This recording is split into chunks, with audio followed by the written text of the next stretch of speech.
Bonus देत नाहीये, म्हणून या बोनसच्या मागणी करता गोंदिया जिल्ह्यात धान उत्पादक शेतकऱ्यांचा आक्रोश पुन्हा एकदा रस्त्यावर पाहायला मिळाला.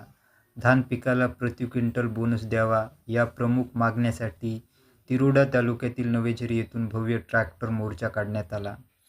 मोठ्या संख्येने ट्रॅक्टर आणि शेतकरी या मोर्चात सहभागी झाले. हा मोर्चा गोंदिया शहराच्या वेशीवर पोहोचला आणि जिल्हाधिकारी कार्यालयाच्या दिशेने पुढे सरकला.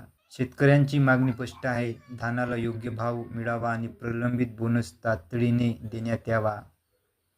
यासोबतच कृषी पंपांना 24 तास वीज पुरवठा करण्याची मागणी आंदोलनकर्त्यांनी केली आहे. आता सरकार या शेतकऱ्यांच्या मागण्यावर काय निर्णय घेते याकडे संपूर्ण गोंदिया जिल्ह्यातील शेतकऱ्यांचे लक्ष लागले आहे. आज गेलेला आहे, परंतु बोनस देत नाहीये, म्हणून या बोनसच्या मागणी करता आपल्या परिसरामध्ये अदानी सारखा पॉवर प्लांट असल्यावर आपल्याला 8 तास आम्ही पाहतो की धानाला पाणी ज्या प्रमाणात लागते 8 तासामध्ये आमचं धान पिकू शकत नाही. जर आणि वन्य प्राणी मोठ्या प्रमाणावर आमच्या धानाचा किंवा पिकांचे जे नुकसान करतात, त्यामुळे हा मोर्चा काढण्यात आलेला आहे. आणि त्याचे मुख्य कारण हे आहे की ज्यावेळेस खताचे भाव 700 रुपयाने वाढतात आणि धानाचा भाव 70 रुपयाने वाढते, ही कुठली आहे? आम्हाला लुटलं आहे. आम्ही लुटीचा परतावा मागत आहोत.